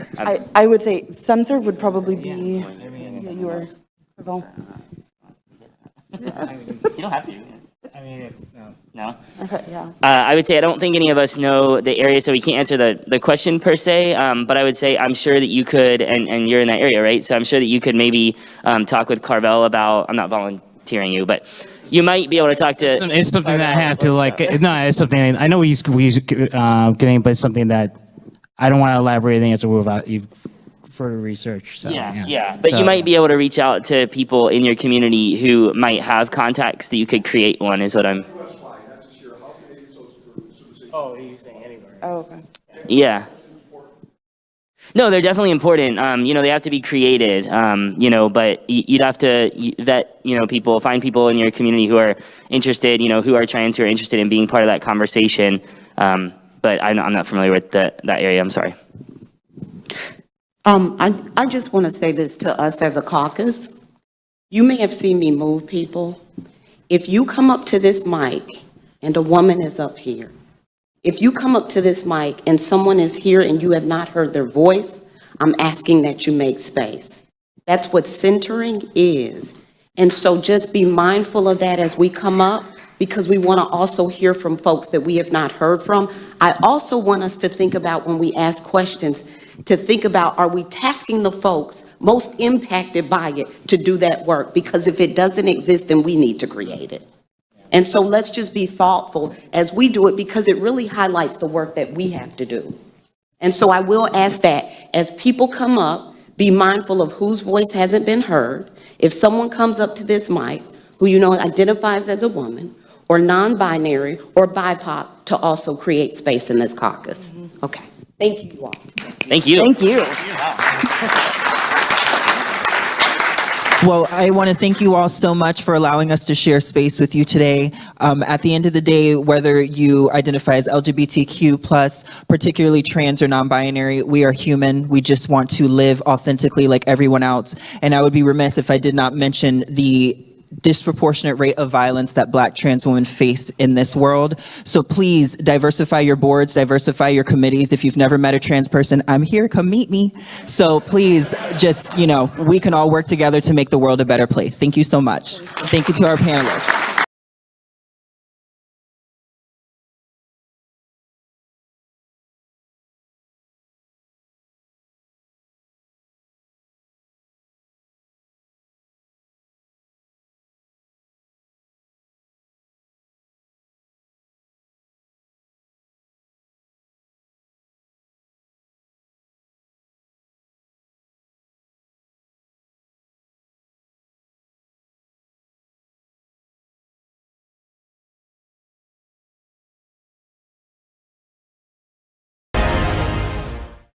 LGBTQ plus news is vital for our community and for the broader world as a whole.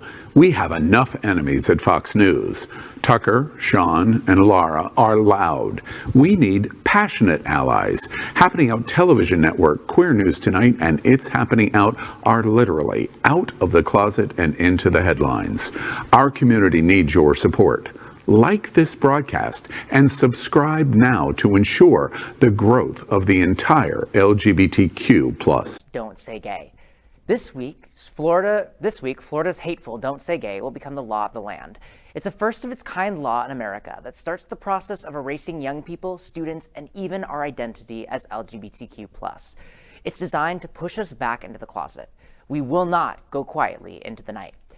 So, this is a special student takeover of Queer News Tonight. This is the news of the LGBTQ plus world, of America, here in Florida, and our own schools and playgrounds. This week has been an attack unlike we have ever seen in our young lives, but there were highlights. We shout out Flagler Palm Coast High School student Jack Pittox, who was suspended this week in organizing a student walkout over Don't Say Gay. His suspension was because he passed out over 200 pride flags. You are a hero in the battlefield of Governor Ron DeSantis' culture war on LGBTQ plus children. History will not treat him kindly. We shout out Winter Park High School walkout organizers Will Larkins and Maddie Zornick. Both received worldwide attention as more than 500 students walked out of class this week, chanting, "Please say gay." You are heroes in the battlefield against Bill's sponsor Representative Joe Harding's culture war on LGBTQ plus children. History will not treat him kindly. We shout out to Safe Schools South Florida and Executive Director Scott Galvin, who organized rallies, flew an airplane banner over South Florida schools and Miami Beach in support, organized student protests at the gates of Walt Disney World, and more. You are all heroes in the battlefield against Bill's sponsor, Senator Dennis Baxley's culture war on LGBTQ plus children. History will not treat him kindly. We shout out Equality Florida, Nadine Smith, Joe Saunders, and the countless other activists that loudly and clearly said this is wrong. Organize students to go to the Capitol and lobby for our rights in the best of our democracy. As students, we often wonder if adult world cares about LGBTQ young people. This last month, your voice and support was heard loud and clear, and you are heroes in the battlefield of the GOP, religious, and other powerful elites that made it clear that they think they can win this cultural war against LGBTQ youth. History would not treat them kindly. I'm CJ Walden, a student at Boca Raton Community High School.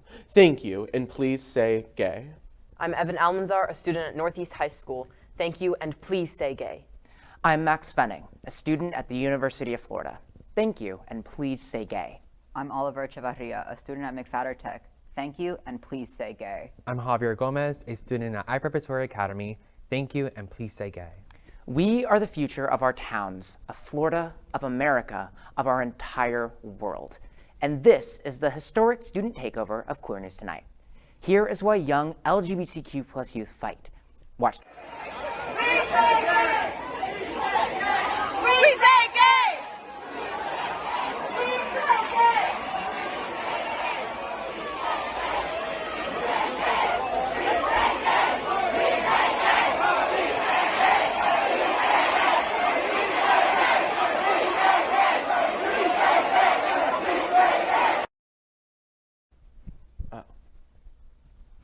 All right, happy to be here. How's everyone feeling?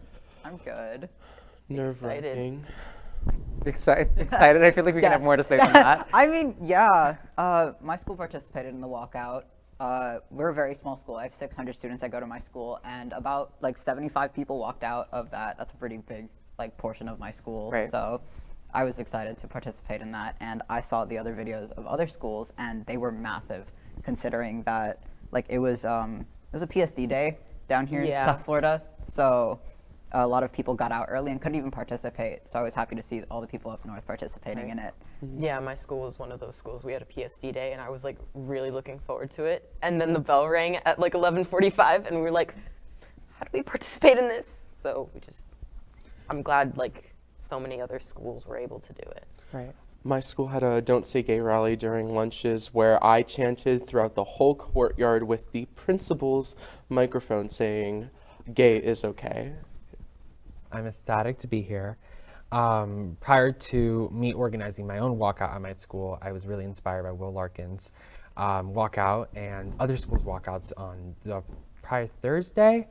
And then on Monday, this week, Monday, I had my own rally, and it turned out really well. We had about 75% of the school come, and I spoke, I chanted, vote them out several times, and I'm just really, really happy to be here, and I'm really happy to be able to amplify queer voices. All right, I'm glad that we also mentioned Will Larkins. CJ and Javi and I all had the pleasure of meeting Will Larkins when we were testifying in front of the Senate Appropriations Committee about the bill. Phenomenal. Definitely an inspiration. Yeah, absolutely. And incredibly fashionable. LGBTQ+ news is vital for our community and for the broader world as a whole. We have enough enemies at Fox News. Tucker, Sean, and Laura are loud. We need passionate allies. Happening Out television network, Queer News Tonight, and It's Happening Out are literally out of the closet and into the headlines. Our community needs your support. Like this broadcast and subscribe now to ensure the growth of the entire